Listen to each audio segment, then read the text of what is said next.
Good morning, good afternoon, guys. Welcome to another session of the GDG Broward County community. Um, Thank you for joining us today. So, my name is Oscar Garcia. Today, we are going to try to answer the question of when can you have it done, right? Which is a common questions for any kind of team when you need to do deliver a project. So this today we're gonna try to address that, try to describe a process to enable us to be able to provide those answers. Before we start that presentation, though, I want to remind you, um, Happy New Year, Happy Holidays, and join us for 2024. We do have a lot of new sessions. We're going to be covering a lot of subjects. We're going to be talking about artificial intelligence, data engineering, software engineering, web development. So keep an eye on us and join us whenever we publish new events. Thank you. So without any hesitation, so I present to you Grant, and welcome, Grant. Take it from there. Thank you. Hey, thanks, Oscar. If you would, excuse me, if you would stop sharing so I could take the ball, so to speak. It is. You're ready. Project will be done. To speak about that, we have Grant. So, Grant, welcome. Hey, thanks, Oscar. My name's Grant Murata. I'm an agile coach, trainer, and consultant. I work with teams and organizations to help them optimize and, well, really to help them simplify how work flows through their processes. I wonder if I can, maybe you can kick out the one of me that's muted because I think it's causing some feedback. Anyway, Oscar, I'll let you work on that. So today I'm here to talk to you about how you can set better expectations with the people waiting on you or your team to complete some work. It's a relatively short talk, so I'd ask you to keep questions until the end. If you don't mind putting them in chat, I think Oscar will act as chat moderator and feed them to me, or we can look at them at the end. All right. So the success or failure of a work effort is often tied to, was it ready on time? Of course, quality matters. And yeah, does the thing actually work, right? Does it provide the desired outcome? That's important too. But fair or unfair, meeting expectation on when it's going to be done is often seen as the measure of success, regardless of where the due date or expectation came from. So we're going to cover the scenarios where, suppose you're given a scope of work, you have to come up with a forecasted completion date, and also the scenario where if you're given a date and you need to communicate how much can be done by that date, say a capacity plan. That's a very popular thing with organizations, which for some reason that like to do quarterly or extended planning. We're going to do this, and we're going to do this using probabilistic forecasting techniques. Okay, Oscar, click. There we go. Yeah, when will it be done? Oscar stole a little bit of my thunder on this one in the intro, but is anyone working either by themselves or as part of a team or anyone within technology in general? Whenever you get a task, you've probably been asked this question, probably repeatedly. Or maybe I should ask, have you ever not been asked this question, right? It's not like, oh, take your time, there's no rush, whenever is fine. No, it doesn't work that way. As soon as you get a piece of work to complete, the leaders, the product people, customers, pretty much all the stakeholders, they want to know when we're going to have it, when we're going to realize the value of what you're working on and our investment here. And most all these people, and maybe even another development team that could be dependent on you, they need to know because they need to make plans based on the work, when the work will be done. So when will it be done? How do we answer this question? Oscar, click. So the real answer is we don't know. At least I don't know, right? I cannot give you a guaranteed answer, not with 100% certainty. We're not like building wheelbarrows here. We're not doing something simple. We're doing knowledge work. It can be complicated at times. There's a lot of uncertainty. We expect to learn as we go, to discover things, to gain understandings.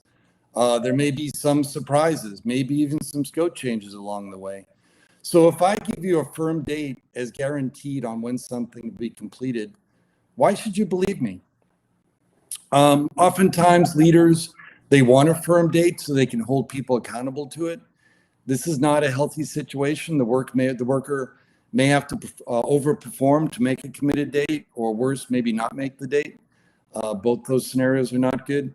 And they do not promote a healthy work environment or a stable workflow or a good work-life balance for the workers. Early in my career, I used Microsoft Project, probably like some of you. I got very good with it. One thing, though, I always hated about MS Project, no matter what you did, on the very bottom, there's a date. All the tasks and the predecessors and lag times and whatnot, it all rolled up and calculated to an end date, which is prominently displayed at the bottom. And no matter what you said or how you presented it, if leaders or stakeholders got a glimpse of that date, that was what they remembered, and it became the commitment. I believe as a result of this, project managers and workers, they became incented to pad their estimates or try in some way to plan for the unknown. I think we've all done this, but in the end, we're really just guessing. And in my experiences, most of the time we'll be wrong. But there are things we can do to improve the accuracy of the answer we choose to give. That's what we're going to talk about here today.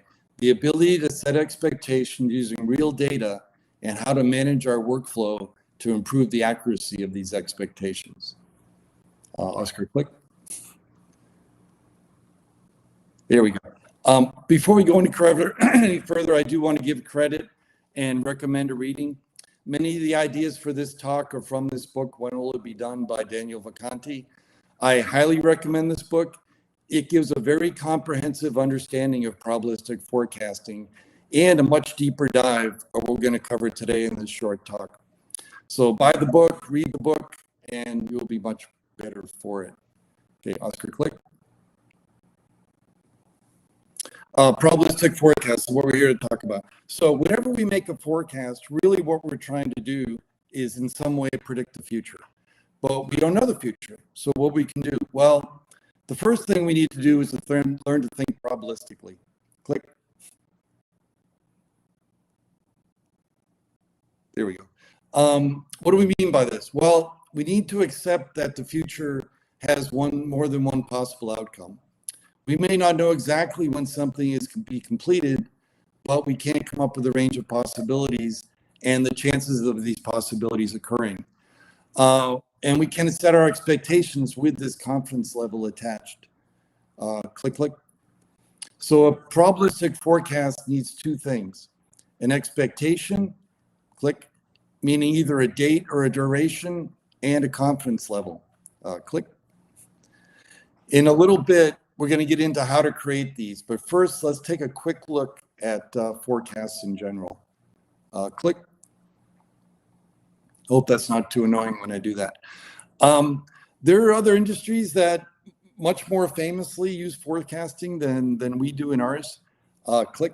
Financial advisors, for instance, anyone dealing with the stock market or the economy, there is a lot of uncertainty in this line of work. They really don't know for sure what's going to happen, except for maybe Warren Buffett. But they use whatever data they have to make a forecast, right? And they're playing with other people's money. So they had better be pretty good at what they do, or they won't be doing it very long.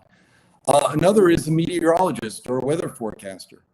If you live in or near South Florida like me, you've most likely seen a picture like this. And if you're like me, when a hurricane comes, I'm pretty much watching the Weather Channel, probably for the duration of the storm because, well, it's interesting and it's fun. The forecasts, like the picture you see here, they're generated by the National Hurricane Center. When I first saw one of these, I thought the cone was an indication of the projected impact of the storm. And that's not the case. What they're trying to show is a forecast of where the center of the storm is likely to go. And I learned that in this visualization, the center only has a 60 to 70% chance of staying within the cone. Okay, this is a probabilistic forecast. There's a good chance it could veer either further left or further right of the cone. They really don't know, but they're doing the best for set an expectation of what's going to happen based on the data available. So the people at the National Hurricane Center, they're very good at what they do, which is a good thing because their forecasts, they're often used to make life or death decisions. We can learn from them. Okay, we'll talk more about that in a little bit. First, I want to cover something on flow metrics. Click. Let's talk about flow metrics. Before we can make probabilistic forecasts, we need to have an understanding of flow metrics, the main flow metrics that go into creating forecasts. Okay, click. First, there is cycle time. This is how long it takes one item to flow through our workflow, or simply put, how long it takes one item to get done, based on whatever the defined start and end of our workflow is. Okay, click. Next, there is throughput. This is the number of items we complete per unit of time, or maybe a better way to see it is it's the rate at which we're completing item. It could be stories per day, or epics per week, or features, whatever we're calling our large work, something along those lines. Okay, click and click. Next is work in progress. And just like it sounds, this is the number of items we have in progress at any given time. These are items that are started but not finished. They're still in progress. Finally, click, there's work item age. Perhaps the most important of all is simply how long we've been working on something. We'll discuss this one a little bit later, but first let's get into how to use the other metrics for our forecasting. Click. So I want to introduce you to an application called Actionable Agile. It is a powerful flow analytics tool available from a company called 55 Degrees. It's very affordable, and they're happy to give you a free trial. I highly recommend this tool. It gives you different visualizations it has for managing and improving our workflows and using the metrics that we just went over. Note, I don't work for 55 Degrees, nor do I receive any compensation from them for recommending their products. I just really like the tool. It's really useful, and I think you will like it too. Okay, enough on that. Click. So one of the main visualizations that this tool provides is called the cycle time scatter plot.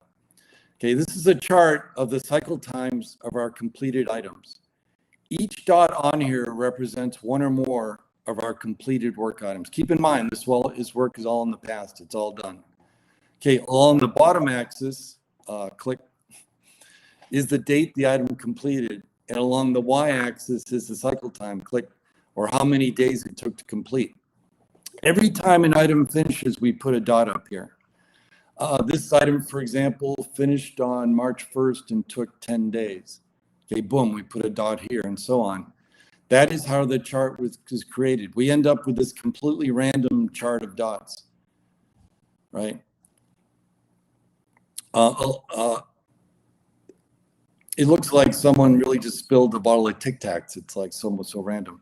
So what do we do with this data? What good is it? Why are we looking at it? Remember, it's all in the past, if I haven't mentioned that. Well, there are a few things we can do with it. First, we can look at it to see how long it's taking things to get done. Click. Let me draw your attention to the percentile lines. Here's the 50th percentile. Okay, what this means is on this chart, half the dots are above this line and the other half are at or below this line. And if you look over on the left, notice this line is at 7 days cycle time. So a friendly way to say this is 50% of the time, this team gets its work done in 7 days or less. Okay, that's a probabilistic forecast. 50% of the time, 7 days or less. We have a duration and we have a confidence level. This is one way we can forecast for one work item. We can use this forecast to then set expectations with stakeholders. Now, this is not a great forecast. It's only based on 50% confidence. I wouldn't want to stake my reputation on a 50% forecast. Half the time, I'll probably be wrong. So let's look a little further. So click and click. If we look at the 85th percentile line, again, this means that 15% of the dots are above this line and the other 85% are at below or below this line. In simpler terms, this team gets its work done 85% of the time in 12 days or less. Okay, this is a more meaningful probabilistic forecast. 85% is a pretty good confidence. We'll be wrong once out of every 6 or 7 times, but still, this is pretty good. In the industry, this is known as the team service level expectation, click, or SLE, service level expectation. If we want to incur a little less risk, we could click, go to the 95th percentile, which shows 15 days. So 95% of the time, the team gets its work done in 15 days or less. If we click, we'll show that. But let's stick to the 85th for now. 12 days will be our service level expectation. So what do we do with our SLE? It's really something every team should be aware of, and there's a few things it can be used for. So as we said, it can be used to set an expectation on when one work item can be completed. It can be also be used during planning to right size our work items. If we're looking at a work item and trying to decide if it's the right size, all we need to ask is, can it be done within our SLE? If the answer is yes, we'll start it and move on to the next one. If no, let's see if we can break it up into smaller pieces. Also, we can watch for trends in the SLE to see if the team is improving or maybe not improving. And this chart, the cycle time scatter plot, is very useful during retrospectives. If you look up the top, you see some of them items took 25 or 35 days to complete.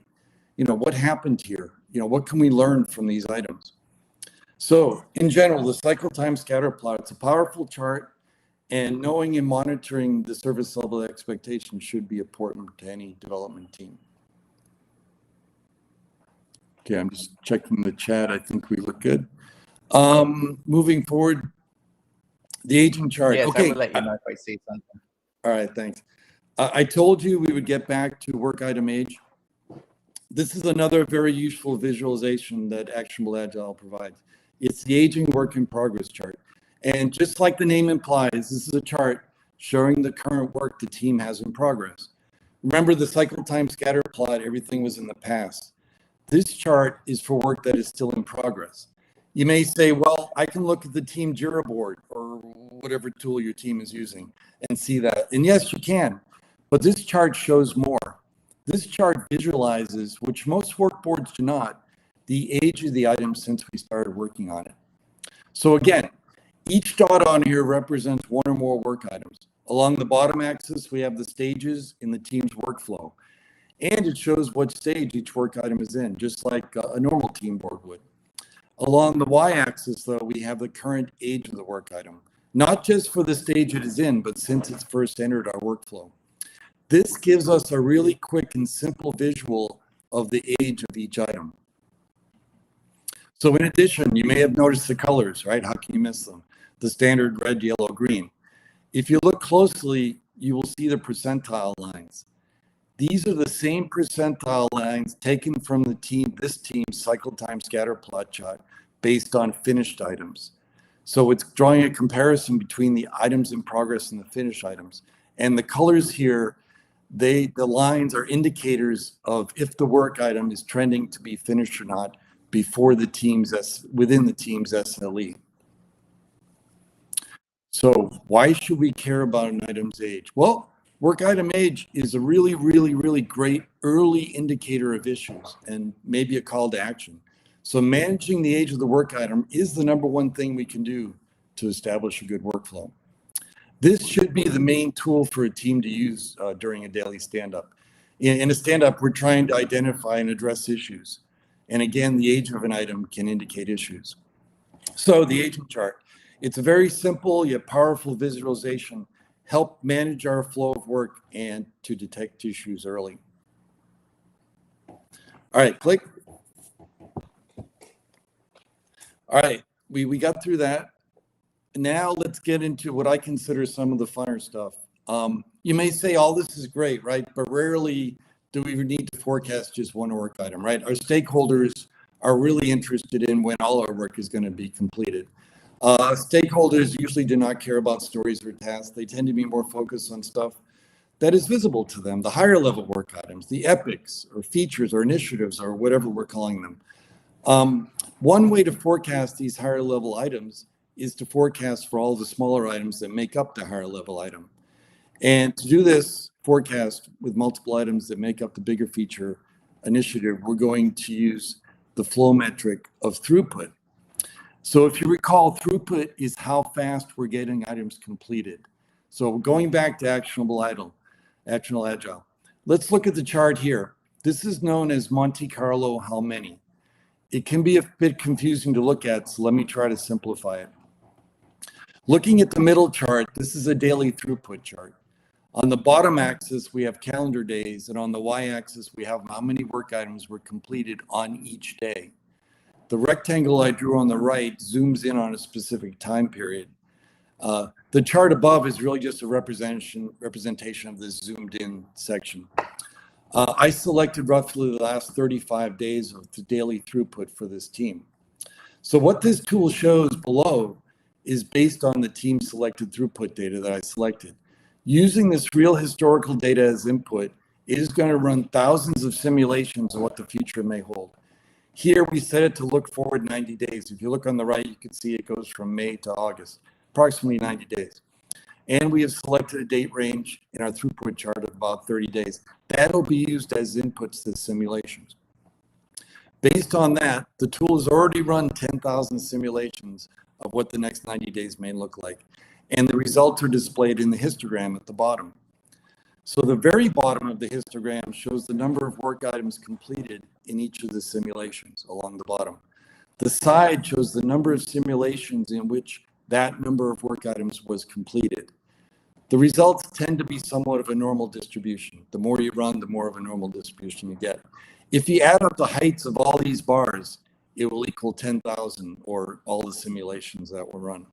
So without getting into more detail on that, we can analyze these results. And it shows, based on these 10,000 simulations of the next 90 days, that 85% of the time, the team will complete 109 or more work items. If you look over to where it's 85% on the bottom chart, you see on the bottom 109 or more work items.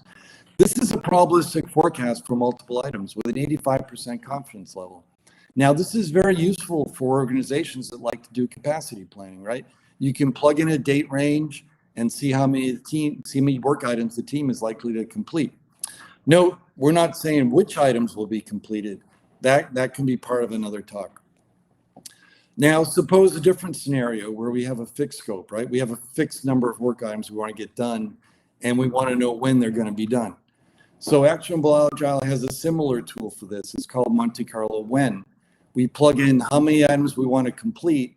The tool again runs thousands of simulations, and the results can be analyzed for a probabilistic forecast of when the items will be completed.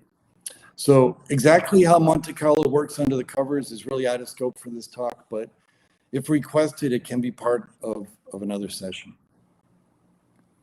Okay, That looks like a lot of statistical analysis being done to gather to process the data, which is interesting.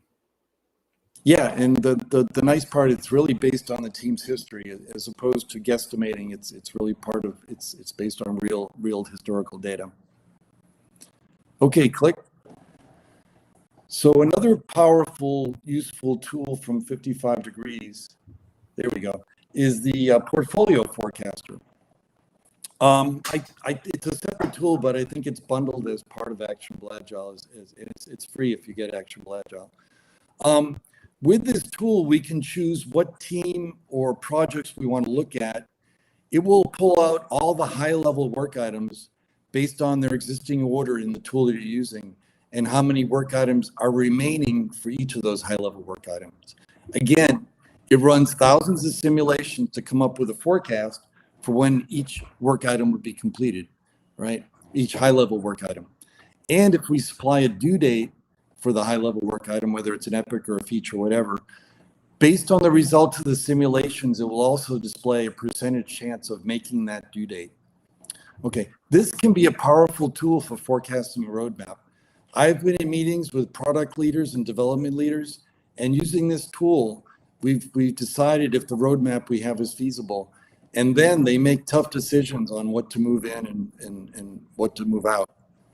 So the portfolio forecaster, another very useful forecasting, either a roadmap of items or a high-level item in general. Okay, click. Okay, I think I mentioned a couple of times, and there's a few clicks on this one, Oscar, so stay awake.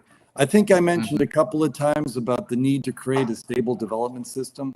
The fact is, the accuracy of our forecast will only be as good as the stability of our workflow. If there's a lot of variability in our workflow, then the results will vary. But the good news is there are things we can do to limit this variability and establish a stable system. Okay, first one, right sizing of work items. We just discussed how to do this using our service level expectation. Okay, click. Being diligent about controlling our work in progress. The more stuff we work on, the longer things will take to get done, and will create more availability, and that'll hurt our accuracy. A discussion on the importance of controlling work in progress. That could be a whole nother talk as well. Click, are we managing the age of our work items, just like we talked about work item age, or seeing when an item is taking longer than expected? It's a great early indication of issues. We should use this as a signal. Maybe put more people on it, get someone senior to help, break it up, whatever the decision may be. Click, are our processes repeatable? Are they sustainable? Do we rely on heroics to get things done? There are reasons beyond this talk, beyond a stable workflow, why we want to avoid this. Click. Do we plan optimistically? So I love this one. I'm as guilty of it as anyone. As humans, we tend to be optimistic, especially developers. I'm a recovering developer myself. When asked if something can be done, we tend to want to tell leaders what they want to hear. We need to avoid this. We need to make our forecasts based on real team historical data. Remember, developers, sorry, Grant, developers want to be heroes sometimes. Oh, absolutely. Yeah, that hero mentality is not necessarily the best thing for a team or for our predictability for that matter. The bottom line here, if you click one more time, in a stable system, the recent past will be a good indication of the future. It will allow our forecast, based on the metrics we've discussed here, to be that much more accurate. Okay, click. There's just a couple slides left, I think. How are we doing? Plan to replan. So keep in mind, a forecast is only based on the information we currently have, right? That's really all we can work with. But guess what? Things change. And as we progress, we get new information, new learnings, new understandings. We'll always know more today than we did yesterday, and we'll always know more tomorrow than we did today, and so on and so on. So as we get more information, we should be reforecasting. Just like the National Hurricane Center, when they track hurricanes, do they put out a forecast on a Friday afternoon and say, hey, that's it, have a great weekend? No, of course not. They're constantly updating the storm forecast as new data comes in. We should be doing the same thing. If you look on the right, I go back to Edward Deming's plan, do, check, act cycle. This is really at the essence of agility, to be able to replan with new information. So click. I think this will bring us back full circle. Yeah, when will it be done? So getting back to where we started. Now that you know about these tools and techniques, you should be able to give a more accurate and meaningful answer to this question. One that should be believable and achievable, and a plan that should lead to more effective, efficient, and predictable results based on real historical data. Okay, I think if you click, we can wrap it up. So to review, the SLE, use the cycle time scatter plot to determine our service level expectation. And then use that SLE to right size our work items. Okay. Use the aging work in progress chart we showed to monitor and manage the age of our work items. Do this daily. It's an early indication of issues. Use the provided Monte Carlo simulations tools to help create probabilistic forecasts on both how many work items we can complete by a certain time, or when a set of work items will be completed. Most of all, do the things we just discussed to create a stable workflow. That'll limit variabilities, make our work that much more sustainable and predictable, and flow that much better. And as probably you've heard in almost every Agile talk ever given, and rightly so, continuously seek improvements, but more so, use the metrics we discussed here to help inspire, identify, and measure these improvements. Okay, I'm talked out. That's all I have for today. And now would be a good time for questions. Thank you, thank you. Yes, I'm looking at the chat right now to see, but I do have a couple of questions. So especially for the audience, right? So in this scenario where you show us all this beautiful statistical analysis of all the, I guess, development team performance, how do you see, how does it really work in a real environment, right? What is the combination? So I'm thinking about, you have developers, team leads, project managers. Can you take us through in this scenario to be able to enable the gathering of data, right? Because there's got to be a process where you need to put in this data somewhere, what tools, and make Sure. this process very uniform so the data is available to the team. Yeah, a great question. So with actionable agile, really, it's for Jira users, it's very simple. I'm not as familiar with some of the other tools, but it does interact with other tools. For actionable agile, it acts as it's a plugin to Jira. So when it's loaded, it reads the applicable data directly from Jira and holds it in memory. So you've already, when you load it, as long as you got Jira, you've already got your historical data loaded. It's already there. Jira's been keeping track of it, whether you realize it or not, all the time that you've been using it. So it pulls out what it needs to generate the chart that it shows. So on day one, when you bring it in, you can already see your history. And that's what's pretty powerful, is visualizing this stuff. Just like any tool, until you have that visual analysis, you really can't decide what to do, because without the visualization, it's really hard to understand it and make decisions based on it. So, I've had teams that they gasp as soon as you pull up their stuff and they realize, oh, their SLE is at like 28 days. They say, how did that happen? They don't realize this stuff taking that long. And, I see Oscar smile, because in a developer's world, 28 days is a lifetime. That's like a month.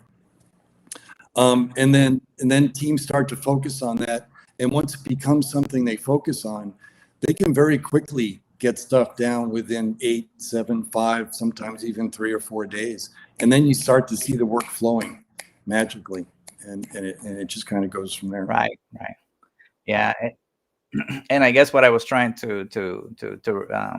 I guess to project to the audience, right, is that a key factor here to make this happen, the team has to follow a process, right? The development team has to follow a process where they use tools to properly assess the amount of work and create their features, work items, user stories, and so on, and be disciplined enough to not just to create the task, but actually follow up, update the task and on the Kanban board, element to testing, to complete, and so on. Otherwise, this data does not get captured anywhere, and you will not be able to do any of this analysis. So that's very important. Yeah.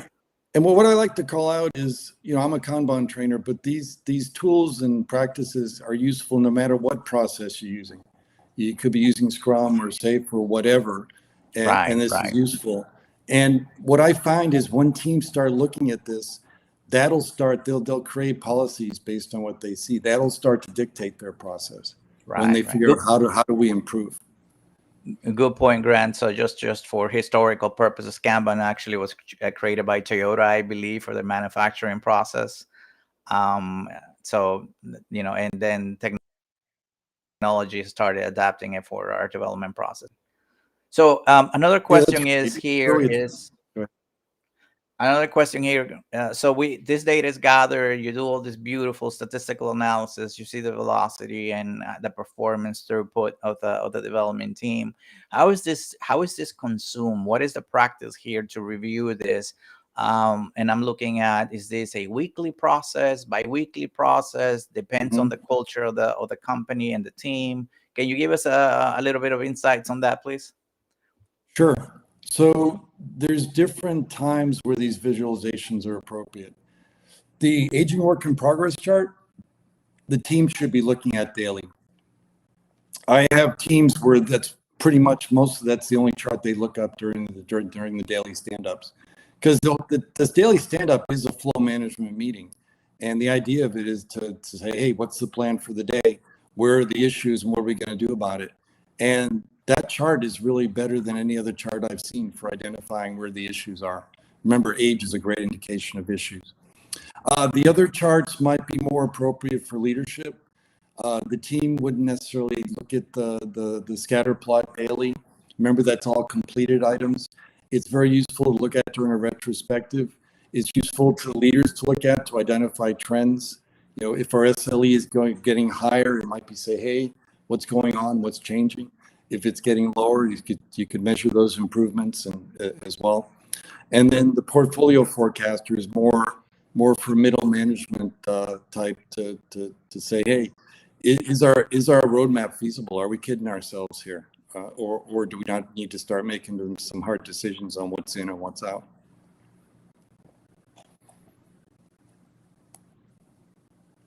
Oh, I lost you, Oscar. Oh, was I muted during all that?